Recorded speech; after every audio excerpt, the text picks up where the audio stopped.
কি এমন দাবি তোমার কও? দুনিয়াতে কোন দাবি তো আমার কাছে করো নাই, আজ এমন কি দাবি তোমার একটু কও। তখন হাতটা ধরে বলতেছেন, স্বামী গো, ও স্বামী, প্রথম নম্বর কথা হলো তুমি আমাকে মাফ করো, আমি তোমার হক আদায় করতে পারি নাই। আলী রাদিয়াল্লাহু তাআলা আনহু আরো জোরে কান্না শুরু করে দিলেন। ফাতেমা, ফাতেমা, এটা তুমি কি বলেছো? আমি তোমার হক কোনটাই আদায় করতে পারি নাই গো, আমি তোমার হক আদায় করতে পারি নাই। আমি বড় অসহায়, আমি বড় দরিদ্র। আমার তো বিয়ের সময় কোনো ঘরই ছিল, আমার তো বিয়ের সময় কোনো ঘরই ছিল না, মোহর দেওয়ার মতোই ক্ষমতা আমার ছিল না। আল্লাহ নবী বলেছিলেন, আলী তুমি যে আমার খাতুনে জান্নাত ফাতেমার বিয়ে করবা, মোহর আসেনি। আলী কই মোহর নাই। নবী কই তোমার বর্মটা বিক্রি কইরা যা পাও তা দিয়া মোহর করো।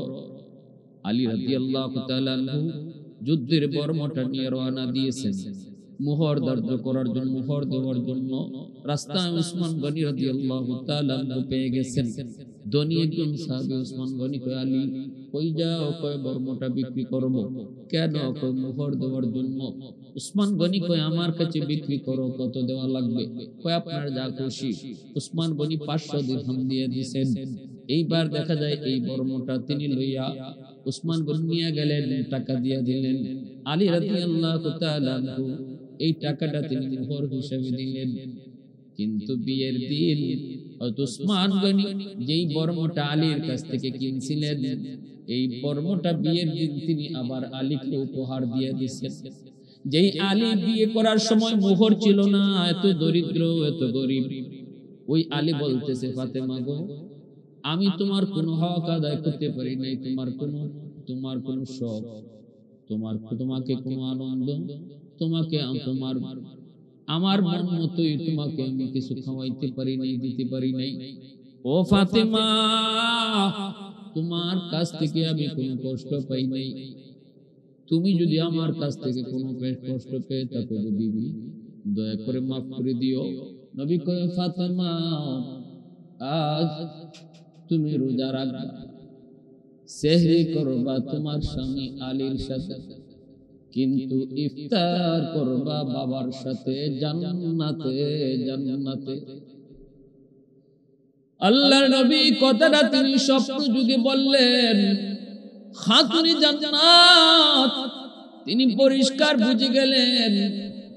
আব্বা আমার মৃত্যুর খবর দিয়ে গেলেন, ভবিষ্যৎবাণী করে গেলেন, আগামী দিন হবে আমার জীবনের শেষ দিন, আজ রাত হবে আমার জীবনের শেষ রাত। স্বপ্নটা তিনি দেখলেন, ঘুম ভেঙে গেল। সেহরির সময় তিনি উঠলেন, কিন্তু আলী রাদিয়াল্লাহু তাআলা আনহুকে কিছু বললেন না, স্বামীকে কিছু বললেন না। স্বামী স্ত্রী একসাথে দুজনে সেহরি খেলেন, কিন্তু স্বামীকে স্বপ্নের কথা কিছুই বলেন নাই। কারণ ফাতেমা জানেন, আলীকে যদি তিনি স্বপ্নের কথা শোনান গো, তাহলে আলীর আর সেহরি খাওয়া হবে না। কারণ স্বামী স্ত্রীর ভিতরে এত মহব্বত, এত ভালোবাসা, এত মায়া, এত মহব্বত। ফাতেমার বিদায় আলী কখনো সহজে মেনে নিবে না, স্বাভাবিক থাকতে পারবে না। এজন্যই খাতুন, আল্লাহর নবী, মায়ার নবীর কলিজার টুকরা মেয়ে, স্বপ্ন যুগে নবীর কাছ থেকে যা শুনতে পেলেন, এই কথাটা তিনি স্বামীকে বললেন না। কারণ বললে আলীর আর সেহরি খাওয়া হবে না। স্বামী স্ত্রী দুজন একসাথে তারা সেহরি খেলেন। সেহরি খাওয়ার পর আলী চলে গেলেন ফজরের নামাজ পড়ার জন্য মসজিদে। এইদিকে খাতুনে জান্নাত তিনিও ফজরের নামাজ পড়লেন। আলী ফজর পড়ার পর ঘরে ঢুইকা দেখেন ফাতেমা মুসল্লায় নেই। আলী তো অবাক হওয়ার কথা, আমি জীবনে কোনদিন আমার ফাতেমা কি ফজরের নামাজের পর ইশরাক আদায় না করে কখনো জায়নামাজ থেকে উঠতে দেখি নাই গো। আজ ফাতেমা কেমন করে ইশরাক না পড়ে জায়নামাজ থেকে উঠলো, কই গেল, কেন উঠলো, কি করতেছে? খুঁজে খুঁজে দেখেন খাতুনে জান্নাত অনেকগুলা কাজ হাতের মধ্যে নিয়ে বসছে, গরম পানি করতেছেন, হাসান হুসাইনের কাপড়গুলা পানিতে ভিজাইছেন, অনেকগুলা আটা রুটি পাকানোর জন্য অনেক বড় কাই, অনেকগুলি কাই তিনি বানাইতে লাগলেন। আলী রাদিয়াল্লাহু তাআলা খুঁজে বলতেছেন, ফাতেমা, ও ফাতেমা, ঘটনা কি? অসুস্থ মানুষ, কয়েকদিন যাবত তুমি জ্বরে আক্রান্ত, এতগুলা কাম হাতে না নিলেও তো পারতে, কেন তুমি এত কাজ হাতে নিয়েছো? আর কোনদিন আমি তোমাকে ইশরাক না পড়ে জায়নামাজ থেকে উঠতে দেখি নাই, আজকে কেনই বা তুমি ইশরাক না পড়ে জায়নামাজ থেকে উঠছো? এতগুলা কাজ বা তুমি কেন হাতে নিয়েছো একটু কও। অসুস্থ মানুষ, জ্বরে তুমি কাঁপতেছো, কেন এই কষ্ট করো? কেন তুমি এই কাজ হাতে নিয়েছো? খাতুনে জান্নাত সাথে সাথে স্বামীকে নিয়ে হাত ধরে বসে পড়লেন। এবার পাশে বসে বলতেছেন, স্বামী গো, একটা কথা বলবো গো স্বামী, আগে আমাকে কথা দেন, ধৈর্য ধরবেন, অধৈর্য হবেন না, শক্ত থাকবেন, নরম হবেন না, দুর্বল হবেন না, মনোবল শক্ত রাখবেন, আগে বলেন আপনি আমারে কথা দেন। আলী বলেন, ফাতেমা তুমি কি বলতে চাও একটু বলো। খাতুনে জান্নাত তখন বলেন, স্বামী গো, আজ রাত আমি আমার আব্বা জানকে স্বপ্নে দেখেছি। আলী কয়ে, নবীকে স্বপ্নে দেখেছো? কি দেখেছো? আমি দেখেছি আমার আব্বা আমার ঘরে ঢুকলেন, অন্ধকারে কি যেন খুঁজতেছেন। আমি বাবারে যা বললাম, বাবা অন্ধকারে আপনি কি খুঁজেন? আব্বা আমাকে বললেন, মা আমি তো তোমাকেই খুঁজতে এসেছি, একটা কথা বলার জন্য গো মা। তখন আমি বললাম, কি কথা আব্বা একটু কর। তখন আব্বা কইতেছে, মা রে মা, আমি তো তোমাকে বলেছিলাম আমার ইন্তেকালের আগ মুহূর্তে আমি তোমারে দুটা কথা বলেছিলাম কানে কানে। এক বলেছিলাম, মা আমি অল্প কিছু সময়ের ভিতরে দুনিয়া থেকে বিদায় নিব। এই কথাটা শুনে তুমি কাঁদতেছিলে। আবার তোমার কানে আরেকটা কথা বলেছিলাম, মারি আমার আহলে বায়ত থেকে সবার আগে তুমি আমার সাথে সাক্ষাৎ করবে। এই কথাটা শোনার পর তুমি হাসছিলে। মা আমি তোমাকে এই সংবাদটা দিতে এসেছি রে মা, আজ তুমি সেহরি করবে আলীর সাথে, কিন্তু ইফতার করবে বাবার সাথে জান্নাতে। আজ রাতটাই তোমার জীবনের শেষ রাত মা।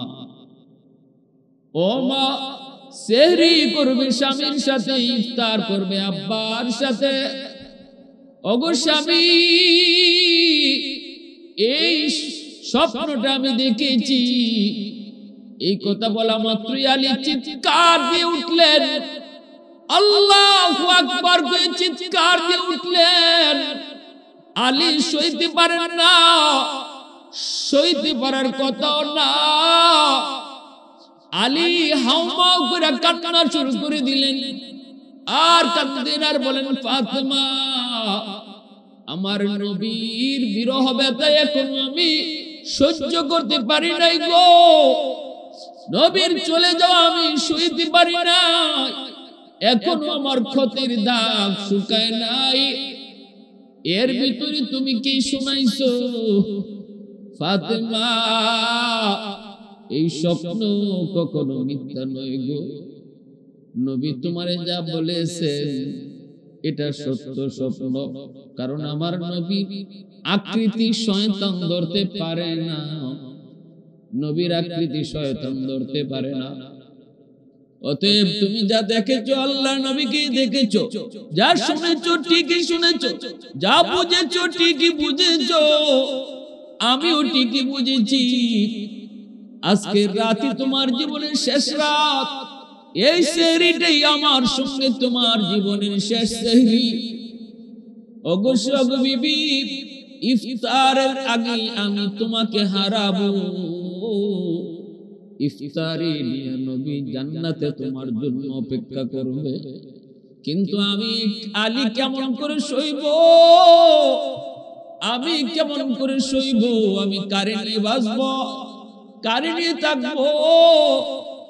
স্বামী স্ত্রী দুজন একজনের হাত আরেকজনে ধরে কান্না করতেছেন।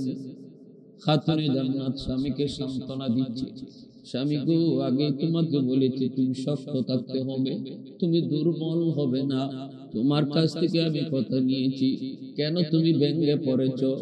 এই দুনিয়া থাকার জায়গা নয় গো স্বামী, আজ আমি কাল তুমি। দুনিয়ায় যার আশা আছে তার যাওয়া আছে, দুনিয়ায় যার জন্ম আছে তার মৃত্যু আছে, যার শুরু আছে তার শেষ আছে গো। একমাত্র শুরু নাই, শেষ নাই, একমাত্র জন্ম নাই, মৃত্যু নাই, তিনি আমার আপনার খালিক আর মালিক আল্লাহ। আর যত মাখলুক সবার শুরু আছে তাই শেষও আছে। কুল্লু নাফসিন যায়িকাতুল মাউত, আল্লাহ বলেছেন সমস্ত প্রাণীকে মউতের স্বাদ গ্রহণ করাই লাগবে। আজ আমি কাল তুমি, আমরা একই পথের পথিক। আজ বাবা কাল ছেলে, আজ না দাদা কাল নাতি। দুনিয়া আসার সময় সিরিয়াল মেনটেন হয়, কিন্তু যাবার সময় কোন সিরিয়াল মেনটেন হয় না। বাবা আগে আসে, ছেলে পরে আসে, কিন্তু যাবার সময় বাবার আগে ছেলে চলে যায়, দাদার আগে নাতিও চলে যায়। কেউ জানে না, কেউ জানে না, কেউ জানে না। রে যুবক, ঘরের ভিতরে মৌত হবে নাকি তোমার বাহিরে মৌত হবে? ঘরের ভিতরে হবে নাকি তোমার বাসের মধ্যে হবে? অফিসে হবে নাকি দোকানে হবে? কেউ জানে না। মাটির উপরে হবে না পানির উপরে হবে? শূন্যের উপরে বাতাসে হবে নাকি মাটিতে হবে? কেউ জানে না। জানেন শুধু একমাত্র আল্লাহ। খাতুনে জান্নাত স্বামীকে সান্ত্বনা দেয়, স্বামী গো একটু ধৈর্য ধরো গো, মৌতের সংবাদ শোনা মাত্রই তো আমরা দোয়া পড়ি, ইন্না লিল্লাহি ওয়া ইন্না ইলাইহি রাজিউন।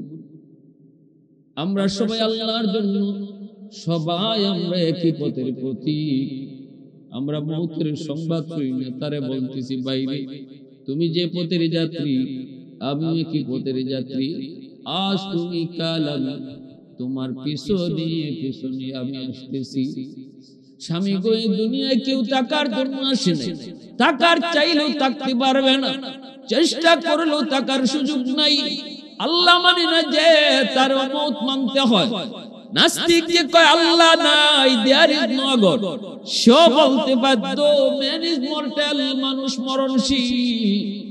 মরণকে অস্বীকার করার কেউ নাই গো স্বামী। অধৈর্য হও না, অধৈর্য হও না। একই পথের প্রতীক আমরা। স্বামীকে যতই সান্ত্বনা দেয়, কথাগুলি আলী তো আগে থেকেই জানেন, কিন্তু মনে হচ্ছিল যেন ফাতেমার মুখ থেকে আলী প্রথম কথাগুলি শুনতেছেন। জ্ঞান শূন্য হয়ে গেলেন। স্বামীকে দইরা স্ত্রী কাঁদলেন, স্ত্রীকে দইরা স্বামী কাঁদলেন।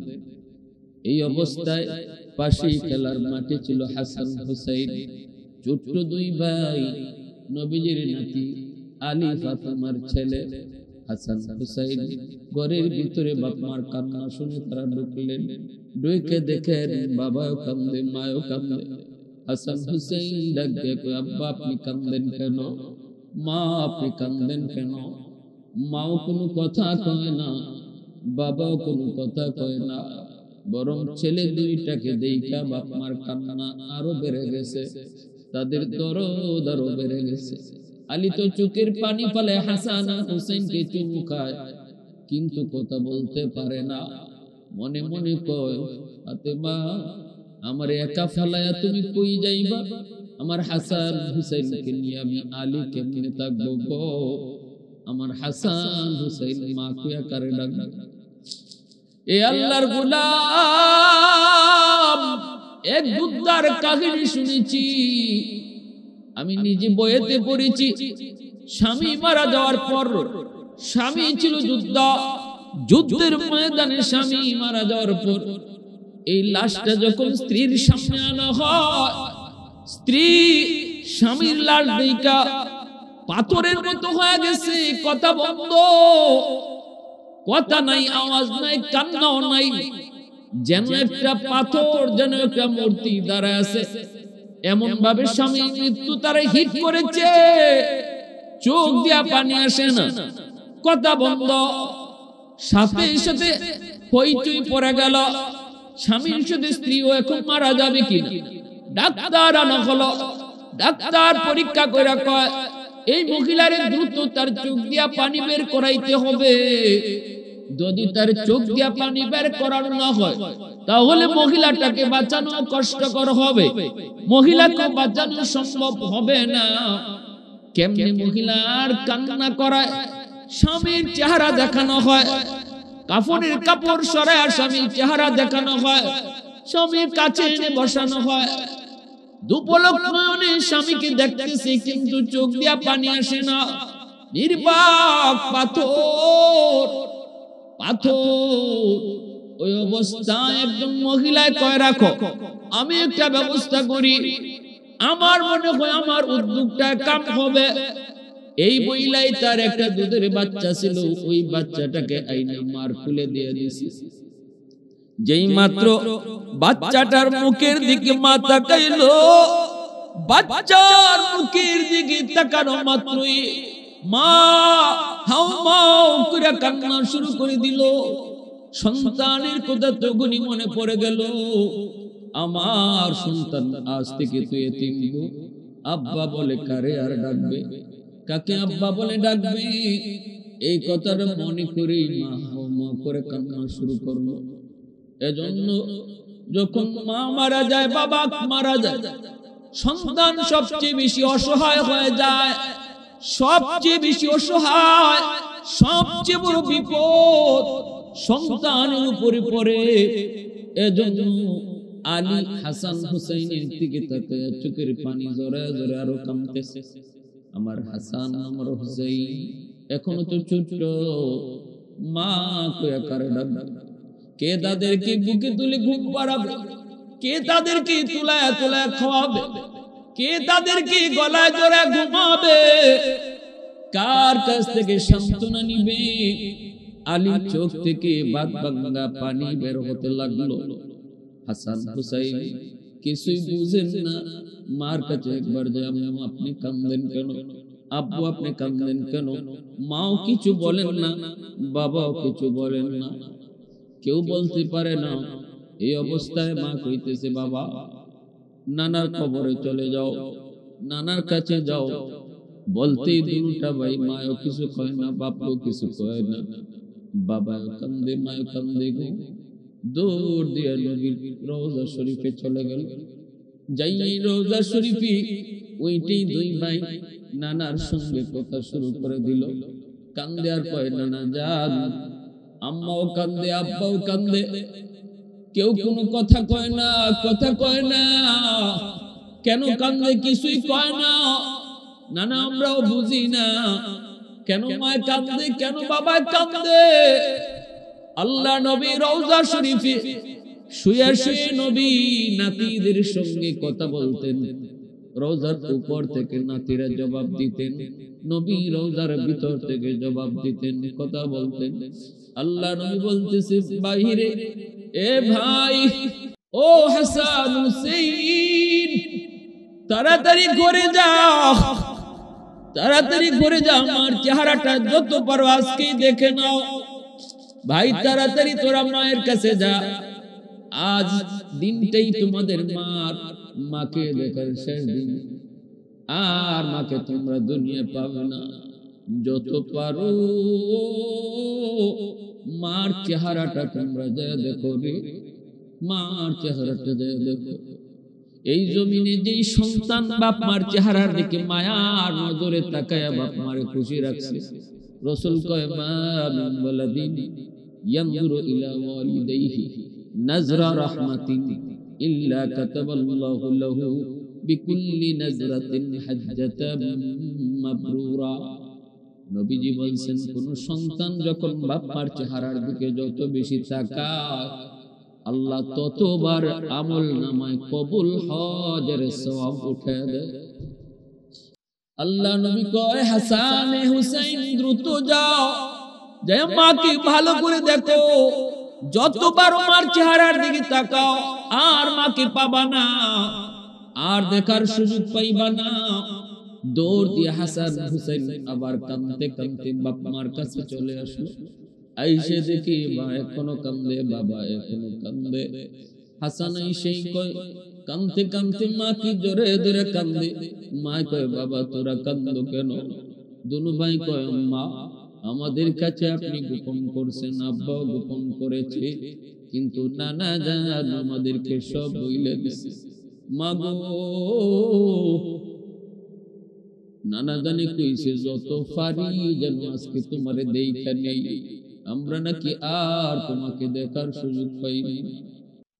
এই কথা বলা মাত্রই খাতুনে জান্নাত কলিজার টুকরো সন্তানকে কোলে উঠাইয়া কপালে চুমু খায় আর ফুফায়া ফুফায়া কাঁদতেছে, বলতেছে বাবা আল্লাহর উপর ভরসা করো, দুনিয়া কেউ থাকার জন্য আসে নাই রে, আজ আমি কাল তুমি, কেউ থাকার জন্য আমরা আসি নাই।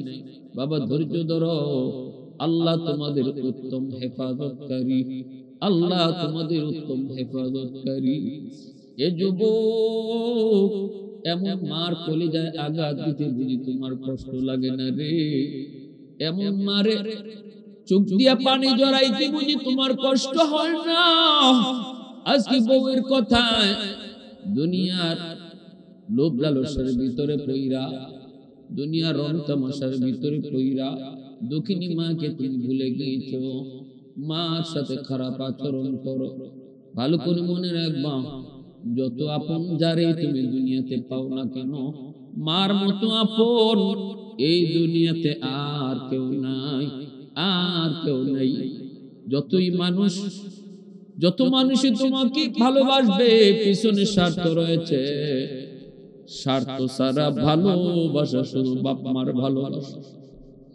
পৃথিবীতে মায়ের মতো আপন কেউ হবে না,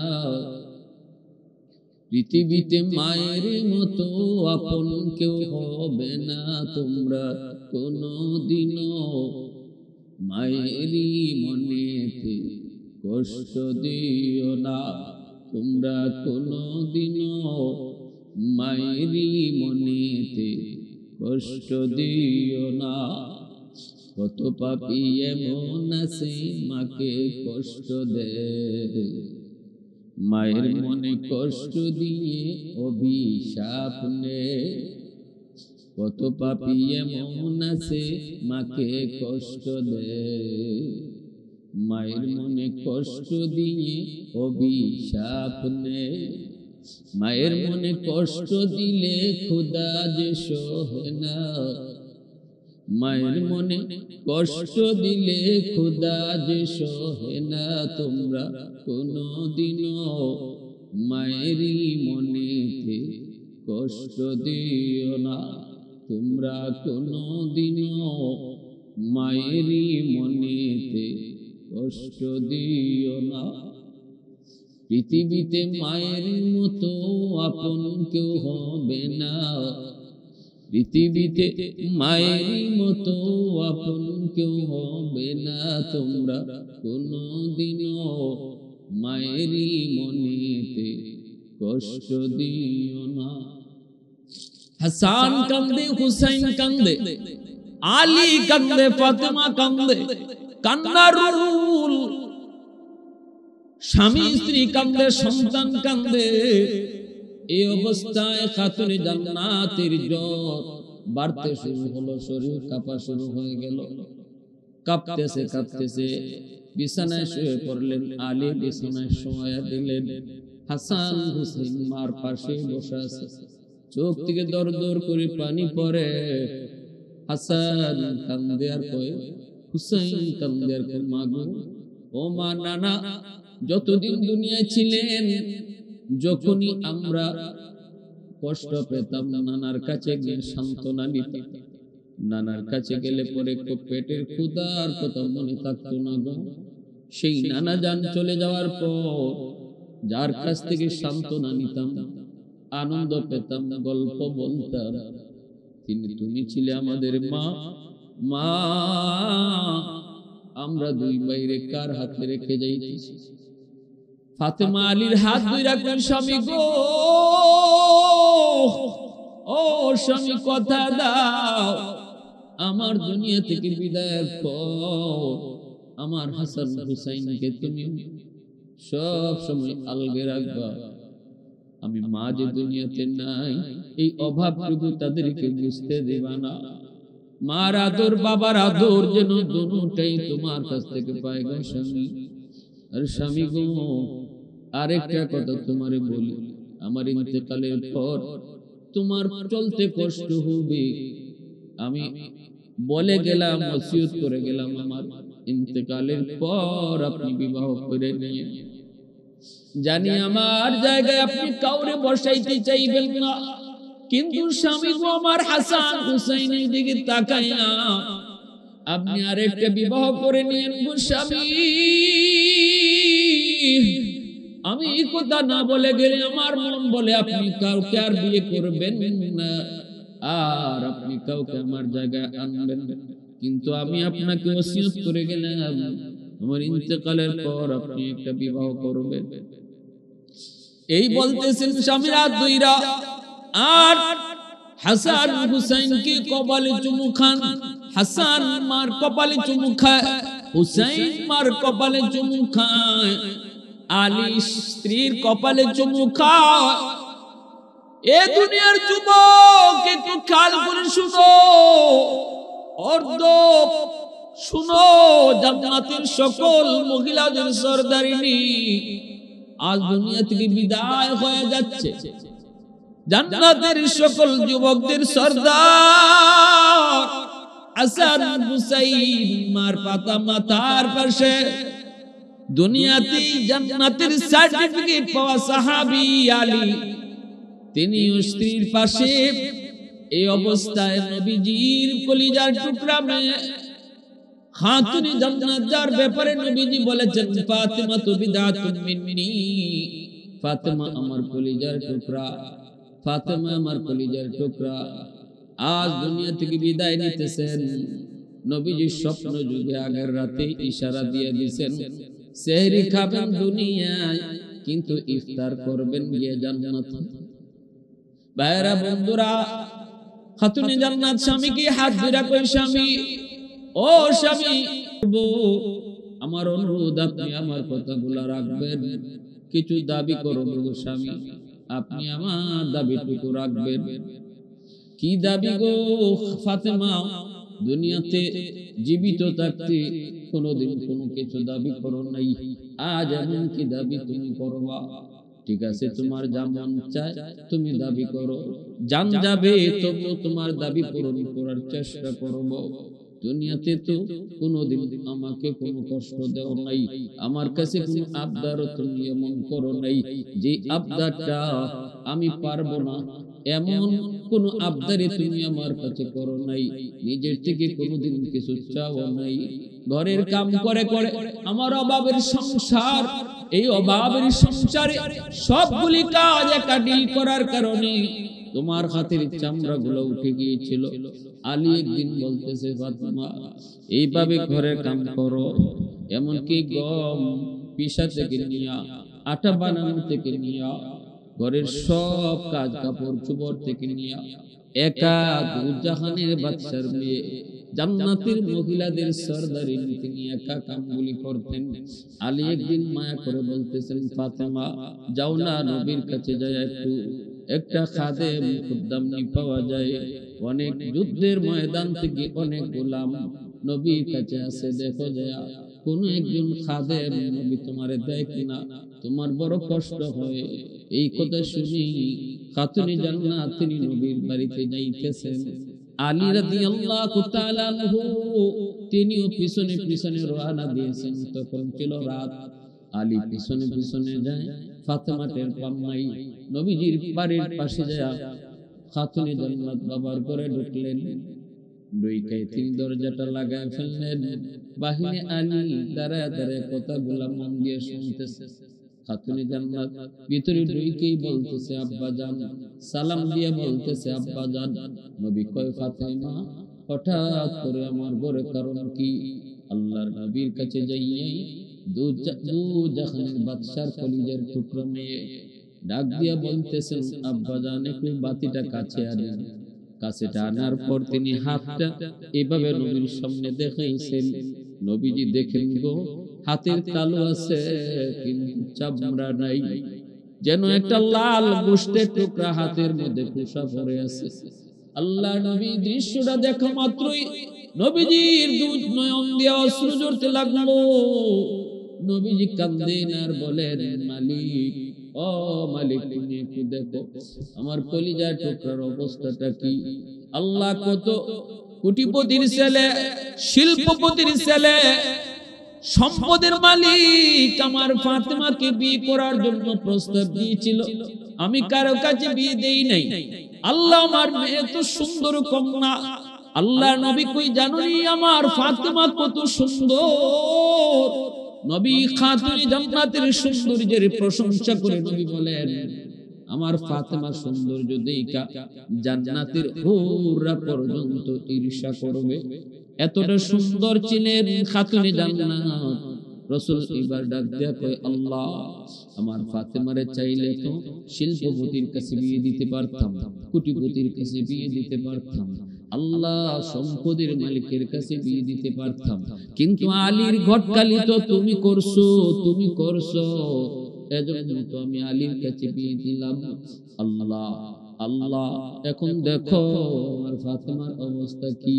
এই কথা বলা মাত্রই খাতুনে জান্নাত আর নবীর ঘরে তাকলেন না, চট করে দরজা খুলে চলে যাইতেছেন। নবী ডাক দেয়া কয় ফাতেমা রাগ করছো কেন? আমি তো তোমার বিরুদ্ধে কিছু বলি নাই। খাতুনে জান্নাত কই বাবা গো আপনি আমার বিরুদ্ধে বলেন নাই, কিন্তু আমার স্বামীর বিরুদ্ধে কথাগুলা চলে গেছে বাবা। আমার স্বামীর বিরুদ্ধে বা স্বামীর উপরে যদি কিছু কথা লাগে সেটা আমি বরদাস্ত করতে পারি না। আমি আমার উপরে কথা বরদাস্ত করতে পারি, কিন্তু স্বামীর কেউ কথা বলবে বরদাস্ত করতে পারি না। বাবা গো ও বাবা, টাকা পয়সা শান্তির মূল না, সম্পদ শান্তির মূল না। একজন বিবির জন্য সবচেয়ে শান্তির চাবিকাঠি হলো স্বামীর বুক ভরা ভালোবাসা। এসি আর মকমল আর একটা গাড়ি আর বাড়ি কখনো শান্তি দিতে পারে না গো বাবা। ও বাবা আমি আলীর ঘরে তিন বেলা খাইতে পারি না, এটা ঠিক, এটা ঠিক। আমি কাম করি, হাতে টুসা পড়ে গেছে, তিন বেলার ভিতরে তিন বেলাই কম খাই, কখনো খাইতে পারি না। কিন্তু বাবা একজন স্ত্রীর জন্য সবচেয়ে বড় সুখ আর শান্তি যেটা, সেটা হলো স্বামীর বুক ভরা ভালোবাসা। আমি আমার স্বামীর কাছ থেকে বুক ভরা সেই ভালোবাসা পাই, বিন্দু পরিমাণ কৃপণতা নাই। আমাদের সংসার ভালোবাসার সংসার।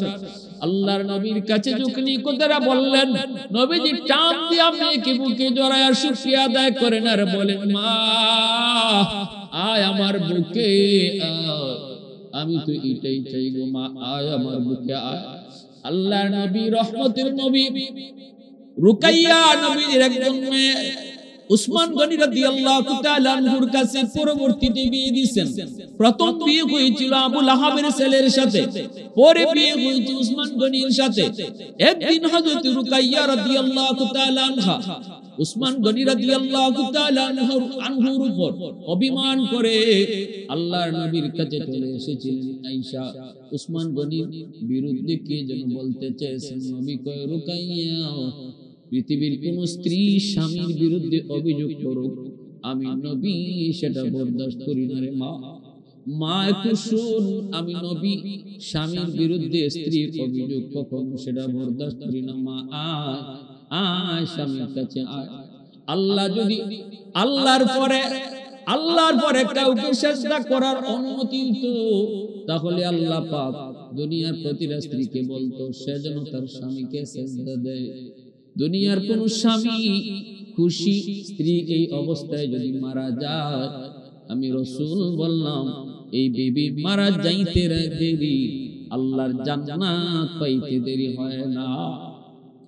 শাফিঈ রোজে জাযা ওয়া খতিবে আম্বিয়া, শাফিঈ রোজে জাযা ওয়া খতিবে আম্বিয়া, সাহেবে হাউজ লিওয়া জিল্লে খুদা রোজে আতীদ, সাহেবে আসরার নাম সে আকবর বরমলা, ইলমে ও আজ আউয়ালিন আখিরি আদর মজিদ, রহমতুল লিল আলামিন খামদাশ খুদাওয়ান্দ করিম, خلق خلق قول فعل هدي سمت حميد، خلق خلق قول فعل هدي سمت حميد।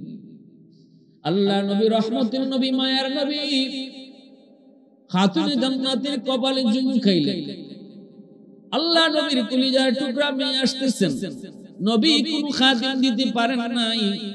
নবী বলতেছে মারে দেওয়ার মতো কিছুই নাই, খালি হাতে ফিরত আইতেছেন। আলী রাদিয়াল্লাহু তাআলা আনহু আগেই তিনি চলে আসছেন, কিন্তু আলীর চোখ দিয়ে দর দর করে পানি পড়ে। আল্লাহ তুমি যে আমাকে এমন একজন বিবি দিয়েছ গো আল্লাহ, আমি দুনিয়াতে সবচেয়ে সুখী একজন স্বামী, এমন একজন স্ত্রী তুমি আমাকে দিয়েছ। বাবার কাছে যাইও, আমি স্বামীর বিরুদ্ধে একটু নালিশ দিবে দূরের কথা, আমার উপরে বা আমার বিরুদ্ধে কোন নালিশ কেউ করবে এটাও সইতে রাজি না। আল মারআতুস সালিহা খায়রুম মিনাদ দুনিয়া ওয়া মা ফিহা। আল্লাহ নবী কয় একজন নেককার দিনদার স্ত্রী স্বামীর কাছে দুনিয়ার সকল সম্পদের মধ্যে সবচেয়ে বড় সম্পদ, সবচেয়ে বড় সম্পদ একজন স্বামীর জন্য নেককার স্ত্রী। আলী রাদিয়াল্লাহু তাআলা আনহু আল্লাহর শুকরিয়া আদায় করেন। বাইরা বন্ধুরা, জন্য আলী মৌতের সময় ফাতেমা খাতুনে জান্নাতের হাত ধরে বলতেছে, ফাতেমা কি এমন দাবি তোমার কও, দুনিয়াতে কোন দাবি তো আমার কাছে করো নাই, আজ এমন কি দাবি তোমার একটু কও। তখন হাতটা ধরে বলতেছেন, স্বামী গো, ও স্বামী, প্রথম নম্বর কথা হলো তুমি আমাকে মাফ করো, আমি তোমার হক আদায় করতে পারি নাই। আলী রাদিয়াল্লাহু তাআলা আনহু আরো জোরে কান্না শুরু করে দিলেন। ফাতেমা, ফাতেমা এটা তুমি কি বলেছো? আমি তোমার হক কোনটাই আদায় করতে পারি নাই গো, আমি তোমার হক আদায় করতে পারি নাই। আমি বড় অসহায়, আমি বড় দরিদ্র, আমার তো বিয়ের সময় কোনো ঘরই ছিল, আমার তো বিয়ের সময় কোনো ঘরই ছিল না, মোহর দেওয়ার মতোই ক্ষমতা আমার ছিল না। আল্লাহ নবী বলেছিলেন, আলী তুমি যে আমার খাতুনে জান্নাত ফাতেমার বিয়ে করবা, মোহর আসেনি। আলী কই মোহর নাই। নবী কই তোমার বর্মটা বিক্রি কইরা যা পাও তা দিয়া মোহর করো।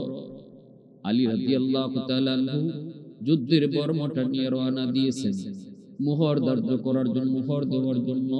রাস্তায় উসমান গনি রাদিয়াল্লাহু তাআলা আনহু পেয়ে গেছেন। ধনী একজন সাহাবী উসমান গনি কয়, আলী কই যাও? কয় বর্মটা বিক্রি করব।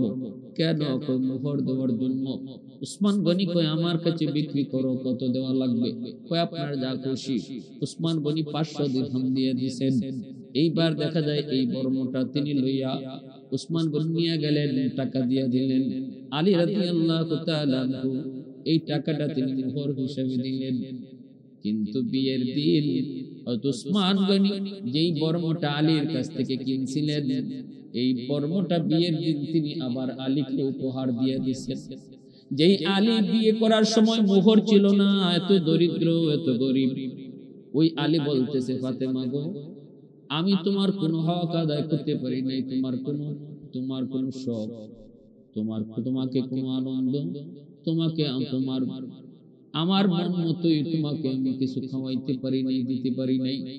ও ফাতেমা, তোমার কাছ থেকে আমি কোনো কষ্ট পাই নাই, তুমি যদি আমার কাছ থেকে কোনো কষ্ট পেয়ে থাকো বিবি, দয়া করে মাফ করে দিও। এইভাবে স্বামী স্ত্রী একজন আরেকজনের কাছ থেকে মাফ নেয়। এরপরে খাতুনে জান্নাত ডাক দিয়া কয়, স্বামী গো, আমার দ্বিতীয় আবদার হলো আল্লাহর নবী আমার আব্বা জান বলেছেন ইফতার করব নবীর সাথে জান্নাতে, অতএব ইফতারের আগেই হয়তো আমার ইন্তেকাল হয়ে যাবে।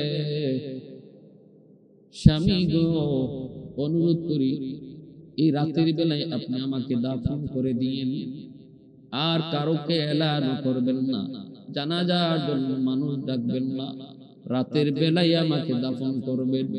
কারণ আমি পছন্দ করি আমার জানাজা, আমার দাফনটা যেন রাতের অন্ধকারে হয়, কেউ যেন দেখতে না পায়। আমি আল্লাহর কাছে ওয়াদা করব, চাইছি জীবনভর চাইছি মালিক, যেভাবে দুনিয়াতে আমি পর্দা করছি, আল্লাহ মরণটা যেন, মরণ শুধু নয় দাফনটাও যেন আমার পর্দার হালতে হয়। এজন্য এই রাতের অন্ধকারে আমাকে দাফন করে দিও, সকাল পর্যন্ত অপেক্ষা করো না, আর আমার মৃত্যুর এলান তুমি কইরো না গো স্বামী। আমি চাই না আমার জানাজায় অনেক মানুষ হইতো, মানুষজন আইসা আমার চেহারা যদি না দেখে, আমার কাফনের উপর দিয়ে আমার বডিটা তার আন্দাজ করে ফেলবে, কতটুকু আমি লম্বা কতটুকু চৌড়া, এটাও আমি পছন্দ করি না, এটাও আমি পছন্দ করি না গো স্বামী। রাতের অন্ধকারে চুপচাপ আমার হাসান হুসেনকে নিয়ে আপনি জানাজা পড়ে দাফন দিয়ে দিয়ে আমার কলিজার টুকরা সন্তান হাসান হুসেনকে নিয়ে আপনি দাফন দিয়ে দিয়েন, কারো কাছে আমার মৃত্যুর খবরটাও দিয়েন না। আলী রাদিয়াল্লাহু তাআলা আনহুর হাত ধরে জান্নাতের সরদারিনী একজন স্ত্রী তার স্বামীর হাত ধরে মৃত্যুর আগে ওসিয়ত করে যায়, আরেকটা দাবি করেন, মরণের পর আমাকে কবর দিবা জান্নাতুল বাকি, পূর্ব দিকে সবুজ একটা বাতি আছে, ওই বাতির নিচে আমাকে শুয়ে দিও। আর স্বামী গো, আরেকটা দাবি হলো আমার কবরের উপরের মাটি তুমি উঁচা রাখো না, মাটিটাও সমান করে দিও, আমার কবর দেখেও যেন কেউ বুঝতে না পারে কোন কবরটা খাতুনে জান্নাতের কবর। আলী রাদিয়াল্লাহু তাআলা আনহুর হাত ধরে কথাগুলি বলতেছেন, হায়দার, কেরার হায়দার, এত বীর বাহাদুর আলী, এই সময়টাতে যেন তিনি সবচেয়ে বড় অসহায়, যেন তার গায়ে শক্তি নাই। হাসান হুসাইন মার মাথার পাশে বসে কান্দে, মার কথাগুলি শুনতেছে আর কাঁদতেছে। আলী কপালে চুমু খায়, হাসান হুসাইন মার কপালে চুমু খায়, মাকে শেষ বিদায় দেয়। সন্তান মাকে শেষ বিদায় দিতেছে, মাকে সন্তান শেষ বিদায় দিতেছে। ভাইরা বন্ধুরা, এই বলে বলে খাতুনে জান্নার দিন ইন্তেকাল হয়ে গেল, চোখের সামনে দুনিয়া থেকে বিদায়।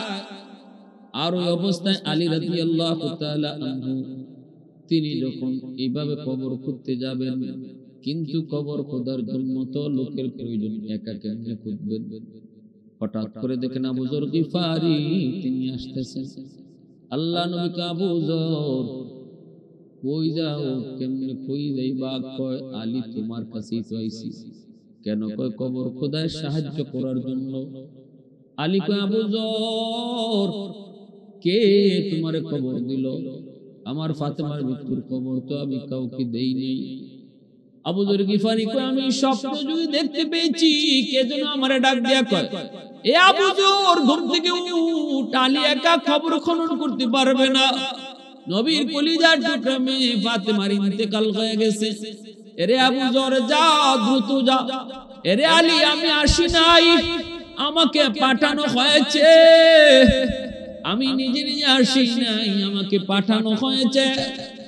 আবু যর গিফারি রাদিয়াল্লাহু তাআলা আনহু আলী রাদিয়াল্লাহু তাআলা আনহুর সঙ্গে জান্নাতুল বাকির পূর্ব কোণায় সেই সবুজ বাতির নিচেই কবর খনন করেন, আর কবরকে সম্বোধন করে কিছু প্রশ্ন করেছিলেন।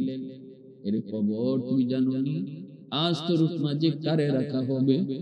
জান্নাতের মহিলাদের সরদারিনী, জান্নাতের যুবকদের সরদার তাদের মা, রহমতের নবী দু জাহানের বাদশার কলিজার টুকরা কেরার হায়দার আলীর কলিজার টুকরা বিবি, আজ তোর মাঝে রাখবো, বিয়াদবি করবি না। কবর জবাব দেয়, আমি কার মেয়ে, কার স্ত্রী, কার বোন, কার সন্তান আমি চিনি না গো, আমি চিনি শুধু নেক আমল। যদিও এই রওয়ায়াতের ভিত্তি পাওয়া যায় না, কিন্তু মনে রাখবেন কথাটা খাতুনে জান্নাতকে সম্বোধন করে কবর কয় নাই, কবর কথাটা কইছে আমার আপনার মতো পাপীদের জন্য। খাতুনে জান্নাত দুনিয়াতেই জান্নাতের সার্টিফিকেট পেয়ে গেছেন, এত বড় সাহস কবরের নাই, খাতুনে জান্নাতকে কইতো, কথাটা কইছে আমার আপনার মতো পাপীর জন্য। ভাইরা বন্ধুরা, জন্য বলতেছিলাম এইভাবে দু জাহানের বাদশার কলিজার টুকরা মেয়ে খাতুনে জান্নাত ফাতেমা রাদিয়াল্লাহু তাআলা আনহার ইন্তেকাল হয়েছে। মওতের আগ পর্যন্ত তিনি পর্দার গুরুত্ব বুঝে গেছেন, এমনকি মওতের পরেও পর্দার গুরুত্ব বুঝে গেছেন। যার কারণে কিয়ামতের ময়দানে যখন নবীর মেয়ে খাতুনে জান্নাত জান্নাতে ঢুকবে, আল্লাহ পাক হাশরবাসীকে লক্ষ্য করে বলবে, ইয়া মাশারাল হাশর গাদ্দু আবসারহুম, এই হাশরবাসী তোমরা তোমাদের চোখ নিচে করো, কারণ এই মুহূর্তে আমার বন্ধুর কলিজার টুকরা মেয়ে ফাতেমা, যে শুধু জীবদ্দশায় শুধু পর্দা মানছে তা না, মরণের পরেও পর্দার গুরুত্ব বুঝে গেছে। খাতুনে জান্নাত জান্নাতের মহিলাদের সরদারে নিয়ে কোন জান্নাতে ঢুকবে, হাশরবাসী তোমরা মাথা নিচু করো। সুবহানাল্লাহ।